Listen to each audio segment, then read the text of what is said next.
Hi മക്കളെ, നിങ്ങൾക്ക് എല്ലാവർക്കും സുഖമാണെന്ന് വിശ്വസിക്കുകയാണ്. ഒരു ഇമ്പോർട്ടൻ്റ് ആയിട്ടുള്ള കാര്യം നിങ്ങൾ എടുപ്പിക്കാനാണ് ഞാൻ വന്നിരിക്കുന്നത്. നമ്മുടെ എക്സാമിനേഷൻ പടിവാദികൾ നിൽക്കുകയാണ്.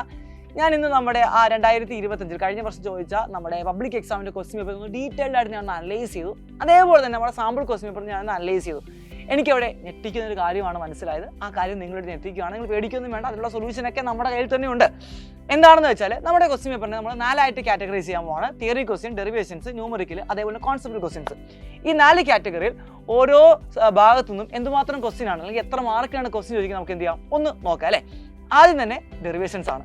നമുക്കറിയാം നമ്മുടെ +2 ഏകദേശം 60ഓളം ഡെറിവേഷൻസ് ഉണ്ട്. ഏകദേശം 60ഓളം ഡെറിവേഷൻസ് ഉള്ള ആ ഒരു സെക്ഷനിൽ നിന്നും എക്സാമിന് 6 മാർക്കിന് മാത്രമേ ഡെറിവേഷൻസ് ചോദിച്ചിട്ടുള്ളൂ. 70ൽ 6 മാർക്കിന് മാത്രം. ഇനി രണ്ടാമത് അവിടെ നോക്കുവാണെങ്കിൽ തിയറി ക്വസ്റ്റ്യൻ ആണല്ലേ. അല്ല, തിയറി വേണ്ട, കോൺസെപ്റ്റ് ക്വസ്റ്റ്യൻ നോക്കാം. കോൺസെപ്റ്റ് ക്വസ്റ്റ്യൻ 15 മാർക്കിന്. ഈ കോൺസെപ്റ്റ് ക്വസ്റ്റ്യൻ വെച്ചാൽ എന്താണ്? കോൺസെപ്റ്റ് നന്നായിട്ട് അറിയാമെങ്കിൽ മാത്രമേ നമുക്ക് അതിൻ്റെ ആൻസർ എത്താൻ പറ്റത്തുള്ളൂ. അതിൽ തന്നെ പാടുള്ള ക്വസ്റ്റ്യനും ഉണ്ട്, എളുപ്പമുള്ള ക്വസ്റ്റ്യനും ഉണ്ട്. അത് 15 മാർക്കിനാണ് കോൺസെപ്റ്റ് ക്വസ്റ്റ്യൻ നമ്മളോട് ചോദിച്ചിരിക്കുന്നത്. പിന്നെ അടുത്ത നമ്മൾ നോക്കുവാണെങ്കിൽ തിയറി ക്വസ്റ്റ്യൻ ആണ്. Theory direct heat question. Direct നമ്മൾ തിയറി പഠിക്കുകയാണെങ്കിൽ ലോയും കാര്യങ്ങളൊക്കെ അറിയാവുന്ന ഒരാൾക്ക് സിമ്പിളായിട്ട് എഴുതാൻ പറ്റുന്ന ഡയറക്റ്റ് ഹീറ്റ് ക്വസ്റ്റ്യൻ ആണ്. 19 മാർക്കിന് ചോദിച്ചു. 70ൽ 19 മാർക്ക് നിസ്സാര മാർക്കല്ല. ഇനി എല്ലാവരെയും പേടിപ്പിക്കുന്ന ഒരു സംഗതിയാണ് ന്യൂമറിക്കൽ ക്വസ്റ്റ്യൻ. എത്ര മാർക്കിനായിരിക്കും ചോദിച്ചിരിക്കുന്നത്? 30 മാർക്കിനാണ് ന്യൂമറിക്കൽ ക്വസ്റ്റ്യൻ നമ്മളോട് CBSE ചോദിച്ചിരിക്കുന്നത്. കഴിഞ്ഞ വർഷം 2025 പബ്ലിക് എക്സാമിന് 70ൽ 30 മാർക്ക് നമ്മളോട് ചോദിച്ചിരിക്കുന്നത് ന്യൂമറിക്കൽ ക്വസ്റ്റ്യൻ ആണ്. അപ്പോൾ എത്ര ഇമ്പോർട്ടൻ്റ് ആയിട്ട് വേണം നിങ്ങൾ ന്യൂമറിക്കൽ ക്വസ്റ്റ്യൻ ക്രാക്ക് ചെയ്യണമെന്ന് ഒന്ന് ആലോചിച്ചാൽ മതി.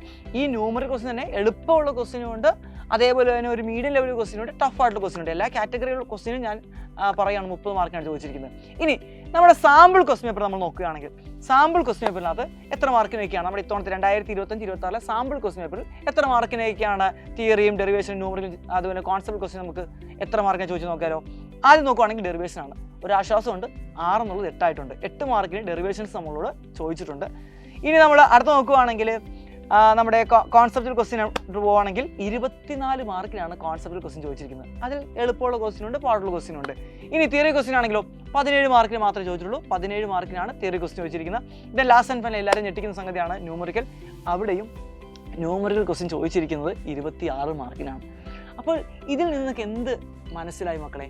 അതായത് നമ്മുടെ ഇതിൽ നിന്ന് എന്ത് മനസ്സിലായി മക്കളെ? അതായത് നമ്മുടെ ക്ലാസ് 12 CBSE ബോർഡ് എക്സാമിനേഷന് ഏറ്റവും ഇമ്പോർട്ടൻ്റ് ആയിട്ടും ഏറ്റവും കൂടുതൽ വെയിറ്റേജിനും മാർക്ക് ചോദിക്കുന്നത് ന്യൂമറിക്കൽ ക്വസ്റ്റ്യൻ തന്നെയാണ്. അപ്പോൾ ന്യൂമറിക്കൽ ക്വസ്റ്റ്യന് അത്ര ഇമ്പോർട്ടൻസ് കൂടി നിങ്ങൾ എന്ത് ചെയ്യണം? പഠിക്കണം. ഇതിന് രണ്ടാമതായിട്ട് നോക്കുവാണെങ്കിൽ നമ്മുടെ കോൺസെപ്റ്റൽ ക്വസ്റ്റ്യൻ തന്നെയാണ്. കോൺസെപ്റ്റിനും പിന്നെ തിയറിയുമാണ്.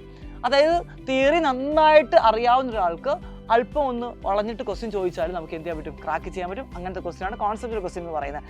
ദെൻ ഡെറിവേഷൻസിൻ്റെ കാര്യം പറയേണ്ട, 6 മാർക്ക് നമുക്ക് വിലപ്പെട്ടത് തന്നെയാണ്. 70ൽ 6 എന്ന് പറയുന്നത് ഒരു വിലപ്പെട്ട മാർക്ക് തന്നെയാണ്. കാരണം നമുക്ക് പെർസെൻറ്റേജ് തീരുമാനിക്കുന്ന ഒരു മാർക്ക് തന്നെയാണ്. അപ്പോൾ അതുകൊണ്ട് തന്നെ എല്ലാം നമ്മൾ പഠിക്കണം. എന്നാലും ന്യൂമറിക്കൽ ക്വസ്റ്റ്യനെ കുറിച്ച് ഫോക്കസ് ചെയ്ത് വേണം നിങ്ങൾ പഠിക്കാൻ. അപ്പോൾ ഇതാണ് നമ്മുടെ ആ ക്വസ്റ്റ്യൻ പേപ്പർ അനാലിസിസ് എന്ന് പറയുന്നത്. അപ്പോൾ ഈ രീതിയിലുള്ള ക്വസ്റ്റ്യനൊക്കെ നമുക്ക് ക്രാക്ക് ചെയ്യണമെന്നുണ്ടെങ്കിൽ ഇനി നമ്മുടെ കയ്യിൽ 3 ദിവസം മാത്രമേ ബാക്കിയുള്ളൂ.